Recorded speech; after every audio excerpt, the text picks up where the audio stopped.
Bismillahirrahmanirrahim. Assalamualaikum warahmatullahi wabarakatuh. Innal hamdalillah nahmaduhu wa nasta'inuhu wa nastaghfiruh wa na'udzu billahi min shururi anfusina wa min sayyiati a'malina. May yahdihillahu fala mudilla lahu wa may yudlil fala hadiya lahu. Asyhadu an la ilaha illallah wa asyhadu anna Muhammadan 'abduhu wa rasuluh. Amma ba'd. Saya muliakan jawatan kuasa surau, hadirat yang dirahmati Allah Subhanahu wa taala sekalian. Apa khabar semua? Sihat ke? Alhamdulillah.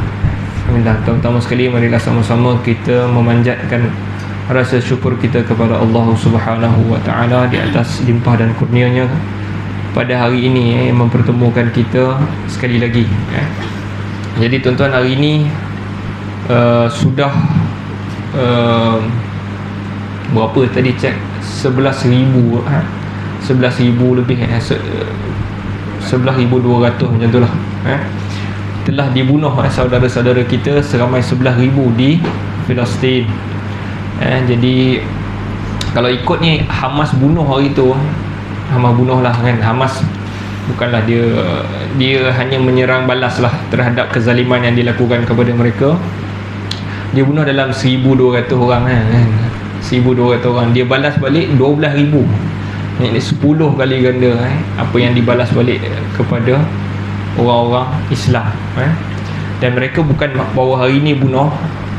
Sejak sekian lama mereka telah membunuh kita ni tuan-tuan, membunuh orang-orang Islam ni, yang mana orang Islam ini tidak lain, mereka hanya mempertahankan tanah air mereka. Tanah air yang telah dicuri. Pertamanya dicuri oleh British curi, bagi dekat dia orang, dan dia orang lepas daripada tu curi sampailah apa yang berlaku pada hari ini tuan-tuan. Jadi apa yang boleh kita lakukan tuan-tuan? Kalau hari itu kita cadangkan untuk kita desak kerajaan kita untuk berbuat sesuatu, tapi kita lihat tak banyak mana yang dia orang boleh buat.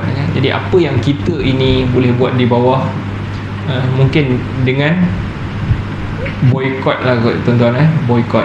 Tapi boykot ni pun orang-orang kita cakap pasal boykot. Adakah boykot ini relevan dengan agama? Kalau kita tengok dulu sejarah sirah Nabi SAW apabila dia berada di Mekah, Nabi ditindas di Mekah kan. Jadi kalau kita adalah orang yang menyaksikan peristiwa tu kan, kita tengok Nabi ditindas di Mekah, dipulaukan, dizalimi mereka ini, adakah kita tergamak untuk berjual beli dengan Abu Jahal? Abu Jahal yang tindas Nabi kan. Orang Quraisy di Mekah ni, ketua-ketua dia dikepalai oleh Abu Jahal. Adakah apabila dia menindas Nabi itu, kita ni yang duduk di sekeliling tu, kalau contohnya kita hidup pada masa itu, adakah kita tergamak untuk berjual beli dengan Abu Jahal? Tentulah kita tak tergamak. Jadi begitulah. Jadi relevan lah boykot ni sebenarnya. Tak tergamak kita untuk berjual beli dengan golongan ini. Cuma apabila boykot sahaja, ada dua syarikat yang akan kena di Malaysia ini. Yang pertama adalah McDonald, dan yang kedua Starbucks. Starbucks ni mungkin orang tua tak minum lah, tapi budak-budak minum kan. Budak-budak ni saya pun tak tahulah. Kalau ikutnya di college saya tu pun, maknanya budak-budak dia bukan kaya tuan-tuan. Di Universiti Melaka ni budak-budak dia bukan orang kaya lah, orang biasa lah, orang biasa-biasa, tapi keluar mesti beli Starbucks tu kopi RM29, RM30 lah, kopi RM30 kan. Jadi mungkin itu adalah satu prestige dan gaya lifestyle yang dia orang nak tunjukkan, yang dia orang ni ada duit kan. Okay, tapi yang pertama sekali apabila kita kata pasal boykot, boykot mestilah dilakukan dengan ilmu lah. Maknanya kita nak kena pasti dululah betul-betul kan, bukan dengan sentimen. Kenapa McDonald adalah syarikat yang pertama di boykot? Kerana McDonald Israel mula-mula apabila mula je perang di Palestin tu, dia bagi makan kepada tentera Israel kan. Jadi orang nampak benda tu dan orang marah, lalu orang boykot McDonald. Kalau ikutnya McDonald lah tuan-tuan. Kita dah tengok fatwa dari, bukan fatwa lah, maknanya galakkan cadangan daripada Mufti Pulau Pinang kan. Dia kata tak payah boikot McDonald. McDonald mungkin berdasarkan kajian dia lah, McDonald ni memang dia ada bayar 5% royalty kepada McDonald Corporation. McDonald Corporation bukan milik Israel. McDonald Corporation base dia di Amerika lah, di Amerika. Dan McDonald Corporation adalah syarikat dipanggil public listed. Public listed maknanya dia bukan milik individu mana-mana syarikat lah. Dia adalah milik orang ramai. Orang ramai. Jadi pemegang saham dalam syarikat tu ada lebih kurang 1.8 juta orang. Kita tak tahu siapa dia.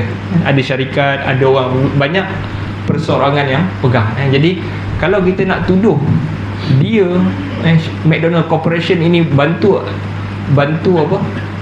Bantu Israel, tak ada bukti. Tak ada bukti yang pemegang saham itu bagi duit pun kepada Israel kan. Mungkin satu je lah, mungkin McDonald Corporation bayar cukai kepada kerajaan Amerika. Itu sajalah. Bila bayar cukai kepada kerajaan Amerika kita tahu setiap tahun dia bantu Israel sebanyak 3 bilion USD. Tapi benda ni tak heran. Mesir, Amerika bagi 5 bilion setahun. Mesir. Jadi dia memang banyak dia letak dia punya proksi ni. Dia bantu, esok apa-apa aku nak, kau tolong aku. Jadi itulah. Jadi McDonald ni kalau kita tengok bila diboikot, kalau kita tengok kajian pun tak ada kesan pun, ataupun kesannya terlalu sedikit sangat berbanding dengan manfaat yang dia bawa kepada orang Malaysia. Manfaat yang dia bawa tu lagi banyak sebenarnya. Diberi orang-orang Islam, majoriti pekerja di McDonald adalah orang Islam, lebih 20,000 orang Islam bekerja di McDonald. Dan mereka pula ada program, dia orang ambil staff orang-orang OKU ni. Jadi yang nak beritahu kat sini, apa yang saya nak sampai kat sini tuan-tuan, boikot betul, tetapi syarikat yang kita nak boikot tu kita kena check betul-betul. Adakah betul dia link ataupun tidak, ataupun kita telah menzalimi saudara kita yang di negeri kita sendiri kan, kita zalimi dia orang pula kan. Okay. Dan apabila berlaku isu ni, McDonald nak tunjuk dia orang ni tak support Israel. Dia orang bagi 1 juta kepada Palestin. Ada tak mana-mana pertubuhan bagi 1 juta macam tu? Tak ada kan. Banyak tu 1 juta kan. Jadi kita kena tengok balik. Jadi kita perlukan anak-anak, tuan-tuan, perempuan esok adalah orang yang bijak pandai, yang cari mana-mana syarikat yang patut kita boikot lah. Sepatutnya kita bukan main boikot ikut sentimen. Kita rasa dia ni kita boikot. Kita kena pilih betul-betul. Kalau kita tengok ekonomi Israel tuan-tuan, sama juga dengan Starbucks tadi. Starbucks satu lagi, apabila Persatuan Pekerja dia menyatakan sokongan kepada Palestin, bos dia marah. Bos dia marah maksudnya, dan saya dengarnya macam ada yang dipecat lah. Okey, Starbucks saya ingat betul lah, sebab dia macam bos dia betul-betul marah. Dia punya pekerja sokong Palestin. Maksudnya dia nak beritahu dia sokong Israel. Jadi mungkin Starbucks itu betul. Tapi McDonald ni saya rasa macam kita kena fikir balik lah. Tapi McDonald ni memang saya pun tak makan tuan-tuan. Sebab makanan dia bukan sihat pun kan. Daging tu daging topi-topi, bukan daging botol lah kan. Daging tak apa daging dah kan. Kalau kita makan tu lombi kan. Tapi kalau orang yang nak makan, kita kena, mungkin kita tak boleh nak marah lah. Kalau kita tengok ekonomi Israel, dia punya ekonomi yang terbesar adalah semiconductor. Semiconductor ni apa? Yes, benda-benda chip elektronik yang ada dalam perkakas komputer dan barang-barang elektrik lah. Itu benda tu yang dia banyak buat kan. Dan mungkin yang terbesarnya, yang terkayanya adalah Intel kan. Mungkin Intel ni, dan kalau tuan-tuan beli komputer yang hampir semua komputer pakai Intel. Kita konon-konon nak work, kita pakai Intel kan. Yang tu lah. Patutnya kita kena sedar dan kita stop benda yang betul-betul memberi kesan. Dan memang terbukti mereka adalah produk daripada diorang. Prosesor tu diorang buat, Intel. Dan juga tanaman. Jadi kalau kita nak puasa so, janganlah boleh kurma Israel. Jadi itu kita kena cek. Kita perlukan orang yang bijak pandai. Sebab setakat hari ni tak ada mana-mana pihak yang kata saya nama sekian-sekian dah kaji, inilah list dia. Tak ada. Dia main ontam je kan. Dia rasa nak boykot, kita boykot. Ni masukkan list, masukkan gambar tu, dah list tu, masukkan. Jadi dia ikut suka. Jadi kita tak tahu tahyur ke tidak kan. Jadi benda yang perlu kita orang Islam ini mengkaji, dan kita juga ambil iktibar lah tuan-tuan. Contohnya apabila Nestle disenaraikan, Nestle produk makanan yang kita duk makan tau, rupanya kita ni makan, kita tak puasan yang kita tak pernah buat, yang kita hanya beli. Itulah orang Islam. Sebab tu ada penulis, seorang penulis India yang dia tulis kitabnya dalam bahasa Arab, madza khasiral alam bin hitatil muslimin. Apa yang alam ini, apa yang dunia ini rugi kalau orang Islam ini mundur. Dia kata orang Islam ni nak buat perjanjian dengan orang barat pun, pen pun tak boleh buat. Tak ada pen yang dia buat. Pen pun made in China. Pen pun made in China. Tak ada yang kita buat. Pen pun tak boleh nak buat. Jadi teruk lah orang kita.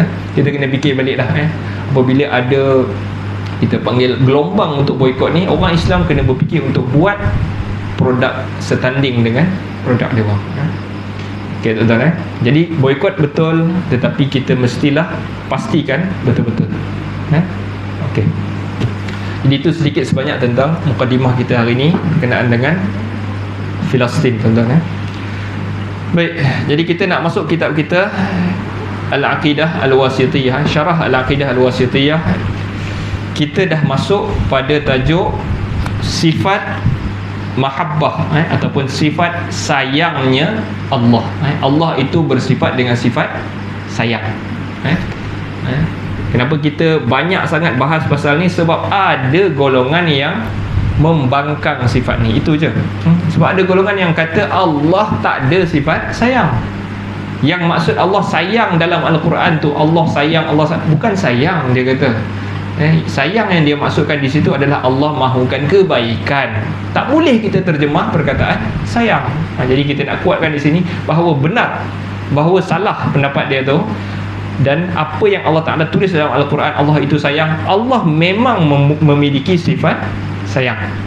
Baik, ayat kita yang terakhir itu kita bahaskan tentang qauluhu, firmannya, innallaha yuhibbul ladzina yuqatiluna fi sabilihi saffan ka'annahum bunyanun marsus. Sesungguhnya Allah menyayangi ataupun mencintai orang yang berperang di jalannya dalam barisan yang teratur, seakan-akan mereka seperti suatu bangunan yang tersusun kukuh. Allah sayang. Jadi nak bagi tahu ayat kat sini Allah sayang. Jadi apa yang dimaksudkan dengan mereka yang berperang semua telah kita syarahkan. Berperang dan tak malas, tak bersantai-santai kita ceritakan. Hari ni kerja kita nak bersantai-santai. Jadi Allah tak sayang dengan orang yang hidupnya bersantai-santai. Allah sayang orang yang berperang di jalannya. Baik, kita masuk pada ayat yang ke-8, nak membuktikan Tuhan itu ada sifat sayang. Syekhul Islam Ibn Taymiyah dia sebut di dalam matannya juga, wa qawluhu, firman Allah, wa huwal ghafurul wadud, dan dialah al-ghafur dan juga al-wadud. Yang kita bahasa Melayu ni muka surat 234. Kitab bahasa Indon bahasa Melayu.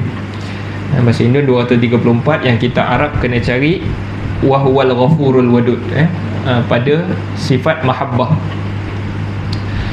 Dan Allah itu al-ghafur. Dalam Al-Quran Allah Ta'ala, Allah itu al-ghafur. Apa makna al-ghafur? Datang daripada perkataan ghafara. Ghafara kalau kita terjemah sekaligus, sebab ghafar dia ada dua maksud. Ghafar maksud dia tutup.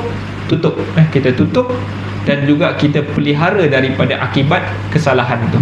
Contoh, kalau kita buat satu kesalahan di sisi Allah dan kita minta, ya Allah, ighfirli, ampunkan aku, jadi Allah akan tutup kesalahan tu macam tak ada. Dan kalau setiap kesalahan yang kita buat pasti akan ada balasan, dan Allah tak balas. Itu maksud Ghafur. Tuhan itu Ghafur. Dan Ghafur adalah sirah mubalaghah yang sangat-sangat mengampunkan. Yakni Tuhan sangat-sangat tutup kesalahan awak, dan Tuhan sangat takkan balas. Kalau awak minta ampun dengan dia tak balas. Itu maksud Al-Ghafur. Wa huwal ghafuru al-wadud. Okey. Jadi al-wadud tu pula apa? Al-wadud diambil dari perkataan al-wud. Wud. Wud maksud dia, wud ni ada perkataan yang biasa kita sebut apa? Wa ja'ala bainakum mawaddatan wa rahmah. Mawaddah kan? Mawaddah, wud daripada perkataan wud tu. Jadi wud ni apa? Wud ni adalah salah satu peringkat dalam peringkat cinta. Tuhan itu Al-Wadud bermakna wadin dan juga membawa makna maudud. Wadin dia sayang, maudud dia juga disayangi. Dia kata Tuhan itu wadud, dia sayang orang, dia sayang hamba dia, dan hamba juga sayang dia. Dia macam sifat ni lah, Hamid. Hamid maksud dia puji. Ulama apabila kata apa maksud Hamid, Hamid itu adalah yang memuji, yang memuji. Takkan Tuhan itu muji-muji je kerja dia kan? Tuhan itu juga membawa maksud Mahmud, dipuji. Tuhan itu dipuji. Sama juga dengan wadud yang tadi. Wadud bermakna maudud, isim maf'ul, iaitu yang dicintai. Dicintai. Faham ke tidak tuan-tuan? Boleh lah kan? Rasanya surau ni dia memang terror bahasa Arab kan? Sebab dia memang mengaji kitab Arab kan? Okey, jadi Tuhan itu bersifat wadud, iaitu dia cinta dan orang mencintainya. Okey, Allah mencintai dan dicintai, mencintai para kekasihnya dan mereka juga mencintainya. Cinta itu bisa sampai kepadanya, kepada surga dan juga redanya. Ayat ini menetapkan dua nama Allah, iaitu Al-Ghafur, iaitu mengampun ataupun mengampun. Tadi kalau detail sikit apa maksud dia? Tutup dan juga pelihara daripada akibat dosa. Itu Ghafur. Okey. Dan juga Al-Wadud, iaitu mencintai dan juga dicintai. Tuhan itu mencintai dan dicintai. Iaitu Al-Maghfirah dan juga Al-Wud. Okey, aku berharap. Okey, jadi ini adalah ayat yang terakhir yang dinyatakan oleh Syekhul Islam Ibn Taymiyah di dalam matan Syarah Al-Aqidah Al-Wasithiyah. Apabila dia nak bahas pasal sifat Allah, Allah itu sayang, dia bawa datang 8 dalil. Dan ini adalah dalil yang terakhir. Dia beritahu wahwal ghafurul wadud, Tuhan itu pengampun dan Tuhan itu mencintai dan dicintai. Okey, cumanya pensyarah ini, orang yang mensyarahkan kitab ini, dia kata, siapa yang syarahkan kitab ni? Syekh Muhammad bin Saleh Al-Utsaimin. Kalau kita tengok kitab tu semua disyarahkan oleh Muhammad bin Saleh Al-Utsaimin, seorang tokoh faqih di Saudi, di Saudi. Okay, dia ni memang alim lah tuan-tuan. Kalau tuan-tuan nak cari fatwa tu, sampai hari ni kalau saya cari fatwa pun, fatwa dia masih ada di internet lah. Di internet fatwa dia ada, dan dia punya suara pun ada.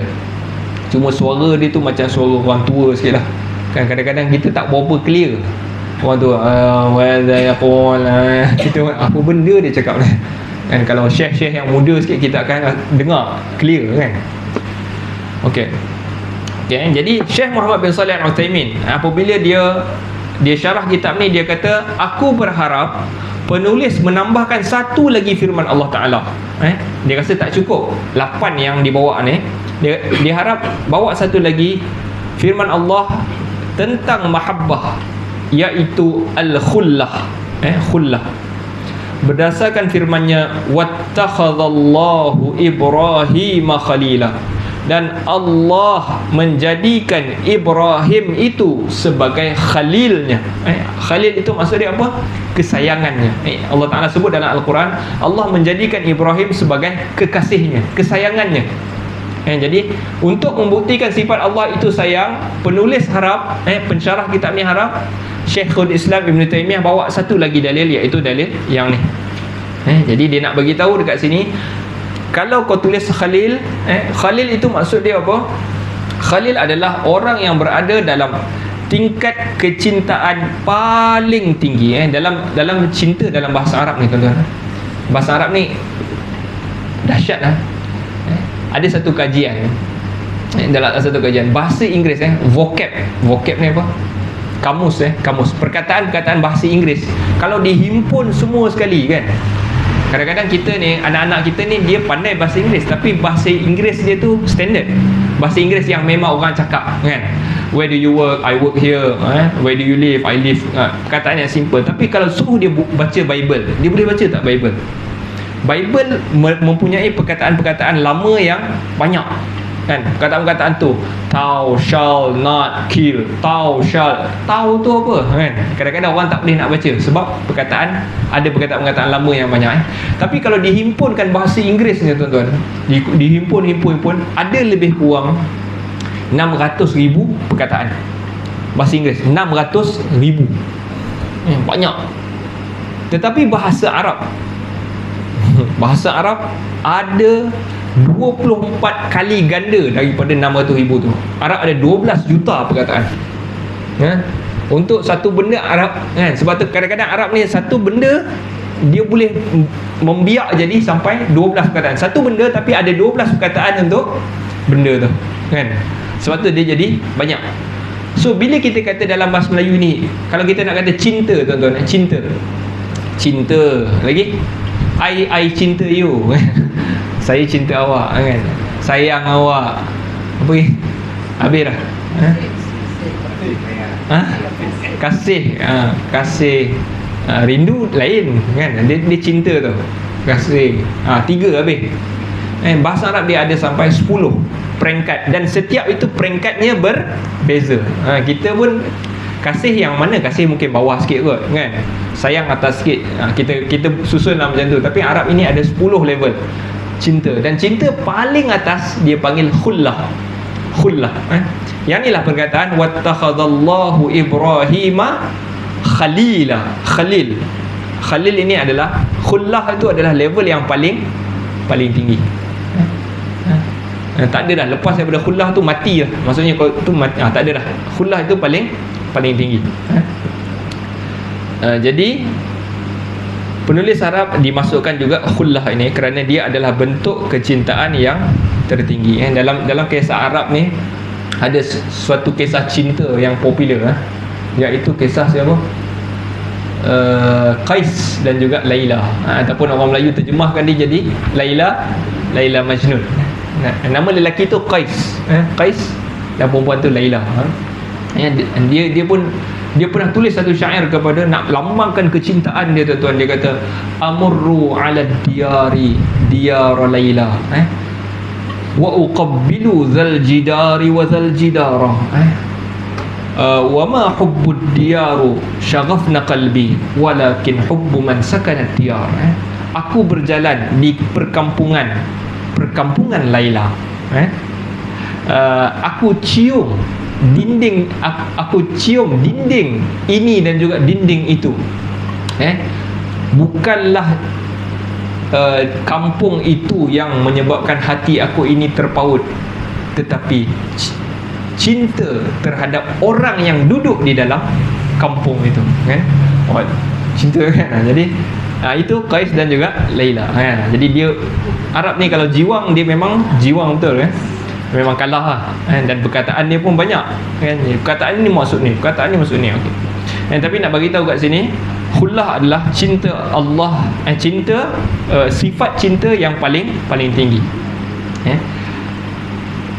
Nabi SAW mencintai seluruh sahabat beliau, akan tetapi beliau tidak mengangkat salah seorang dari mereka sebagai khalil. Nabi sayang semua sahabat, tetapi dia tak pernah jadikan mana-mana satu sahabat itu sebagai khalil. Khalil maknanya orang yang paling dikasihi, tak ada. Dia hanya anggap semua itu sebagai sahabat.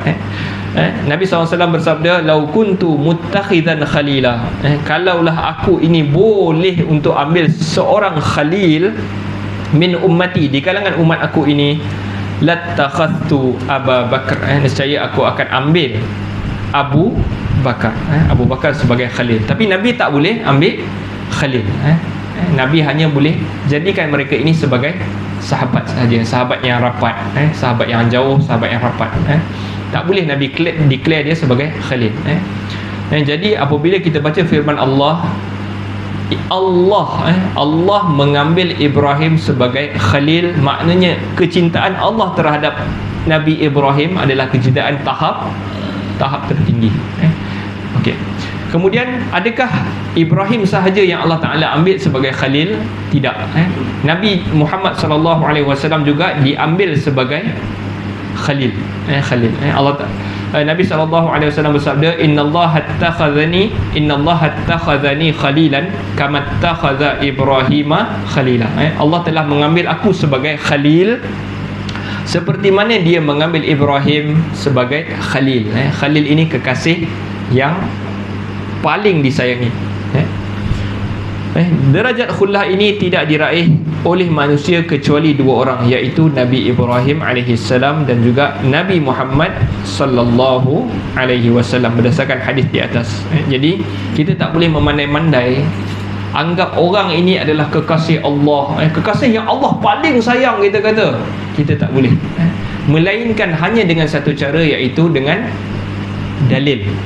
Kalau Allah tak sebut, kita jangan memandai-mandai. Sebab ada satu kumpulan ni, dia suka kan, dia suka letak dia punya syekh itu, dia ni kekasih Allah kan. Dia suka waliullah yang paling hebat, wali kutub kan. Wali kutub. Jadi wali kutub ni pun teori dia merepek juga tuan-tuan. Wali kutub, kita pernah dengar wali kutub kan? Tuan-tuan mesti pernah dengar wali kutub kan? Wali kutub ini, dia orang dakwa Tuhan ini sehari tengok dunia sekali je. Ni pun dah salah dah kan? Dakwaan ini pun dah salah. Dia kata baki yang lain tu Allah Ta'ala serahkan kepada wali kutub ni. Tu yang kata wali kutub dah, dia lah yang turunkan hujan, sebab Allah dah tak tengok dah kan. Salah akidah tu kan. Allah Ta'ala sentiasa innallaha kana sami'an basir, Allah dengar dan Allah tengok setiap benda yang kita buat. Jadi ada kumpulan yang saya nak beritahu tadi, suka letakkan syekh dia adalah waliullah yang paling hebat lah. Jadi kita jangan memandai-mandai. Baik, dengan Ibrahim. Okey, ada kisah ayat ni. Kisah ni wattakhadallahu Ibrahim khalila ni, ayat ni datang kemudianlah selepas Nabi SAW wafat. Naik kerajaan, satu kerajaan Bani Umayyah. Bani Umayyah dia membiak, dia membesar. Mula-mula dia di area Syam. Syam ni mana? Syria, Jordan, Lebanon, Palestin. Itu Syam. Dulu orang panggil kawasan tu Syam. Mula-mula Bani Umayyah di situ. Lepas tu dia dah makin membesar, dia masuk di Iraq. Okey, pada satu masa ni ada seorang gubernur, nama dia Khalid Al-Qasri. Khalid Al-Qasri ni dia terkenal jugalah dengan zalim jugalah. Dia macam, tapi dia ni sangat menjaga Al-Quran, akidah dia jaga, tapi dia ni macam zalim jugalah. Apa kau ni melanggar dengan ulul amri, pancung, bunuh kan. Khalid Al-Qasri. Okey, Khalid Al-Qasri ni dalam kisah ni dia hero lah. Dia pernah berkhutbah. Waktu ni dia adalah gubernur di Iraq. Kita tahu dulu pemerintahan ada khalifah. Khalifah Bani Umayyah, pusat dia di mana? Di Syam.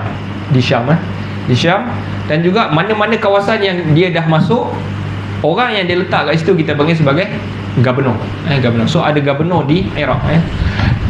Nama dia Khalid Al-Qasri.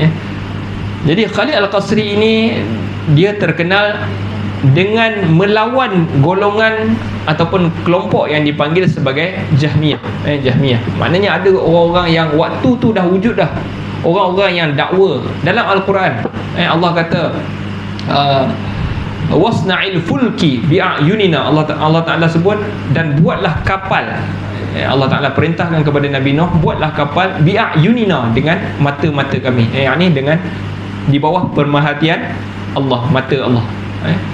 Ada dah golongan zaman tu yang menolak, Allah mana boleh ada mata, dah ada dah. Dah ada yang tolak, sedangkan dalam firman jelas a'yun, mata-mata, iaitu mata Allah SWT. Macam mana mata dia, wallahu alam, kita tak tahu. Tapi ada golongan yang dah tolak. Dan Khalid Al-Qasri ni keras dengan golongan ni. Suatu hari dia berkhutbah, dikatakan khutbah itu khutbah Aidul Adha.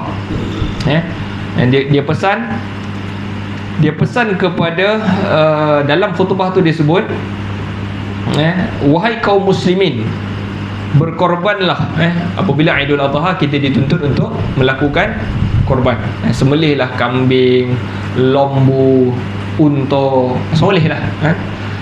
Dia kata berkorbanlah, semoga Allah menerima korban kalian. Sesungguhnya aku, iaitu Khalid tadi, akan berkorban dengan Al-Ja'ad bin Dirham. Korang semua sembelih unta, sembelih kambing, aku akan sembelih Ja'ad bin Dirham. Siapa Ja'ad bin Dirham? Dialah guru kepada Jaham bin Safwan. Jaham bin Safwan adalah pengasas kepada kumpulan Al-Jahmiyah. Tuan-tuan, kumpulan Al-Jahmiyah. Jahmiyah yang mana tolak firman-firman Allah ni tadi. Dia tolak Allah Ta'ala mendengar, atau bukan mendengar apa, dia tolak apa antaranya, dia banyak engkar sifat Allah. Allah Ta'ala kata dia sayang, Allah tak boleh sayang. Inilah golongan pertama dipanggil Jahmiyah. Dia adalah guru kepada Jaham bin Safwan, pengasas Jahmiyah. Ja'ad bin Dirham ni, antara yang dia tolak Ja'ad bin Dirham ni adalah firman Allah tadi tu, wattakhadallahu Ibrahima khalila. Allah mengambil Ibrahim sebagai khalil, kekasihnya yang paling tinggi. Dia berpendapat, Ja'ad bin Dirham berpendapat bahawa Allah takkan, tak bolehlah Allah nak ada kekasih. Takkan Allah nak ada kekasih yang paling tinggi. Jadi lalu dia tolak firman ni. Dan banyak lagi benda yang dia tolak. Dia tolak antaranya Allah tidak mengangkat Nabi Ibrahim sebagai khalil, dan tidak berbicara kepada Nabi Musa. Itu antara Ja'ad bin Dirham punya. Sedangkan Allah Ta'ala sebut dalam Al-Quran, wa kallamallahu Musa taklima. Allah benar-benar bercakap dengan Nabi Musa. Kalau tuan-tuan belajar bahasa Arab, wa kallama, dan dia bercakap. Allah lah fa'il, Musa maf'ul, Allah bercakap dengan Musa taklima. Itu dipanggil maf'ul mutlak. Maf'ul mutlak maksudnya Allah benar-benar bercakap dengan Nabi Musa. Clear dalam Al-Quran, Allah memang bercakap dengan Nabi Musa. Tetapi Ja'ad bin Dirham kata, Tuhan mana boleh bercakap, kan? Itu sifat makhluk, dia kata. Sedangkan dia tolak. Jadi Khalid Al-Qasri sangat marah, lalu dia turun daripada mimbar dan dia bunuh Ja'ad bin Dirham. Kisah ni riwayatnya ada sedikit lemah, tetapi kalau benar kisah ni, hero lah Khalid Al-Qasri. Sebab golongan ni sangat berbahaya. Apabila datang firman Allah, dia tolak. Apa hukum orang yang menolak firman Allah?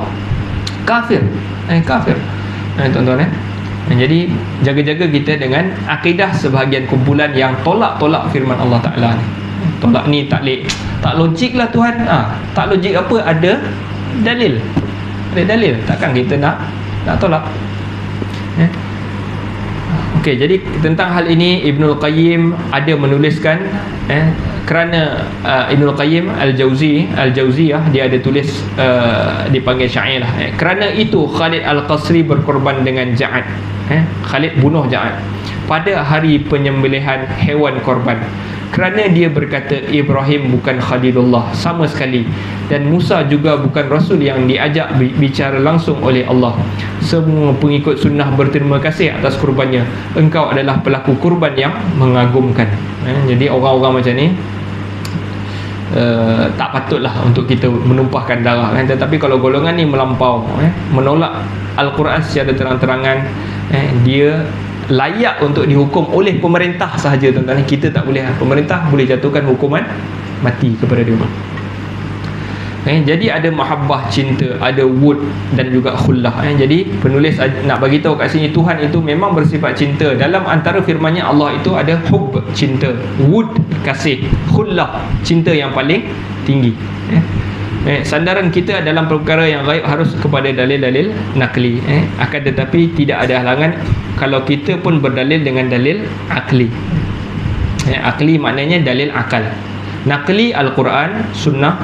Kalau orang tu tolak juga, kita boleh berbahas dengan dia dalil akli, akal.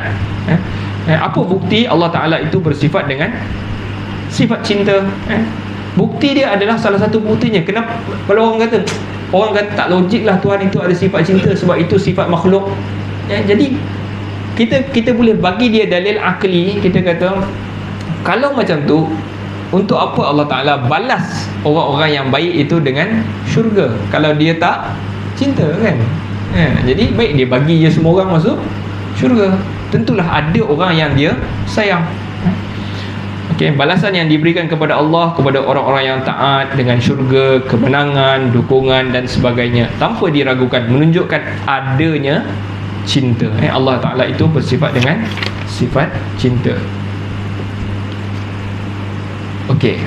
Jadi di akhir perbahasan ni dia ajak kita berfikir macam mana untuk kita mendapatkan cinta Allah. Tuan-tuan, jadi kita dah clear cut Allah itu memang ada cinta, dicintai dan mencintai dan dicintai, dan juga Tuhan juga mencintai pada tahap yang tertinggi orang-orang yang tertentu.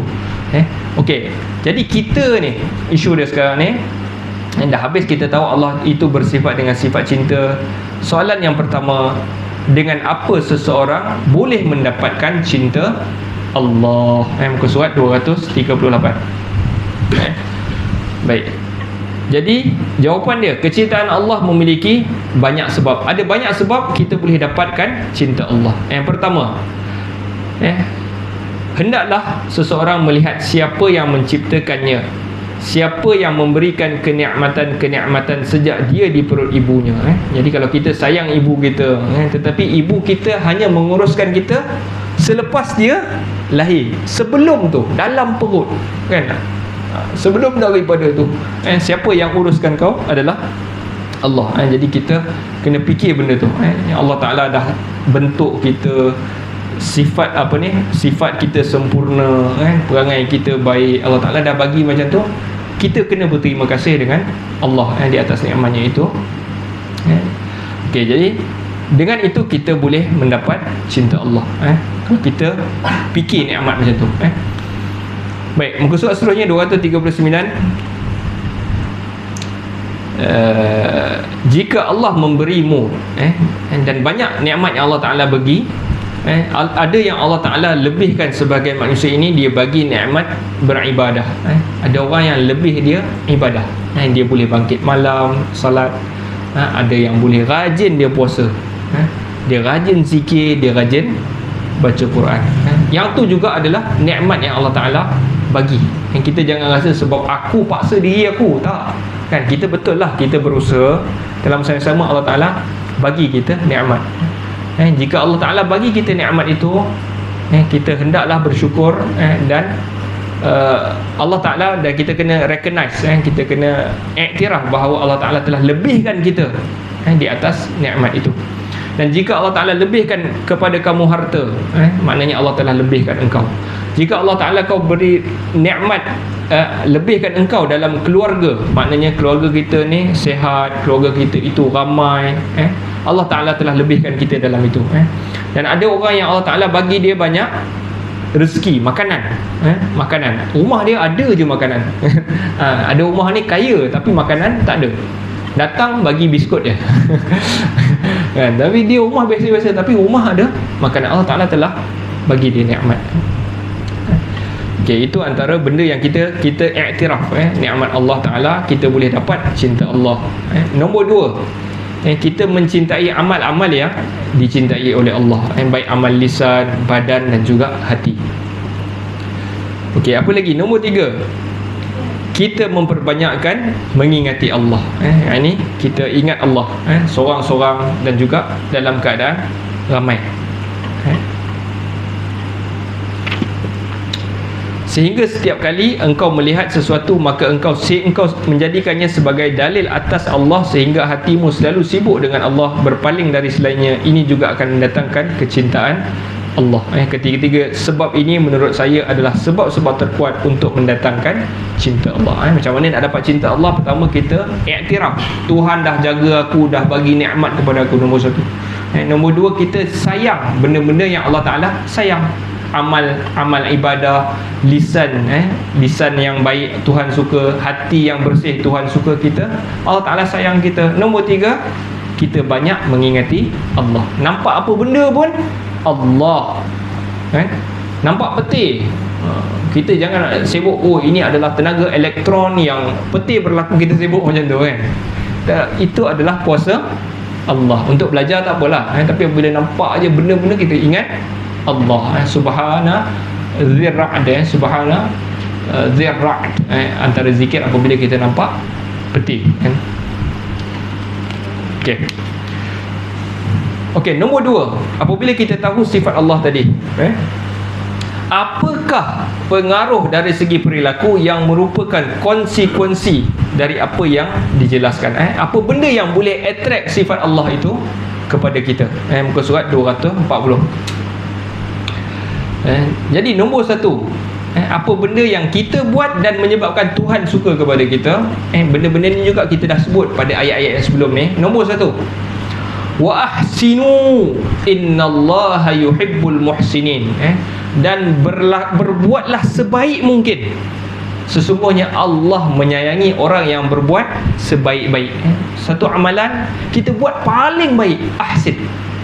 Ahsin, itu maksud ahsin. Kita buat paling baik. Orang kata, okey, tuan jadi apa,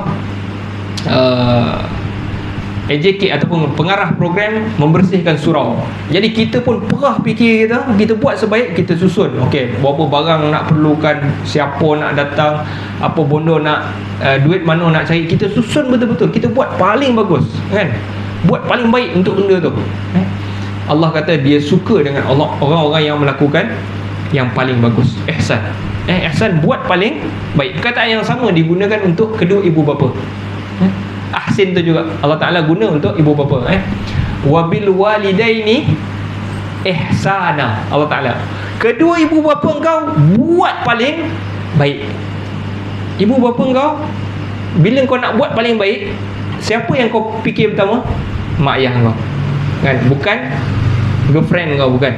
Yang paling bagus, yang paling handsome sekali kita nak jumpa girlfriend kita, tak. Paling baik keadaan kita jumpa mak ayah kita. Nak bagi duit ni, nak bagi duit dekat dia, mak ayah kau dulu, paling baik yang kau boleh bagi. Ihsan. Itu Tuhan suka dengan orang-orang yang melakukan amal yang paling baik. Okay, nombor satu. Nombor dua, wa aqsitu innallaha yuhibbul muqsitin. Berlaku adillah, sesungguhnya Allah mencintai orang-orang yang berlaku adil. Berlaku adil susah sebab manusia ini sering ada bias. Kita sentiasa bias kan. Anak kesayangan kita gaduh dengan anak yang paling kita menyampah. Dia ni mesti bawa masalah, gaduh. Jadi kita akan menangkan siapa? Sedangkan yang mulakan tu adalah yang kita sayang ni. Kita sentiasa melebihkan. Jangan. Itu diri kita, itu keluarga kita, yang lebih besar, apa yang berlaku, kita mestilah berlaku adil, paling baik. Janganlah bila kita dah bias tu, kita serang semua. Tak guna punya apa ni, bila perang Israel dengan Palestin, kita kata Israel semua tak guna. Boleh ke tuan-tuan? Tak boleh. Allah Ta'ala sebut dalam Al-Quran, minhum ummatun qa'imatun yatluna ayatillah.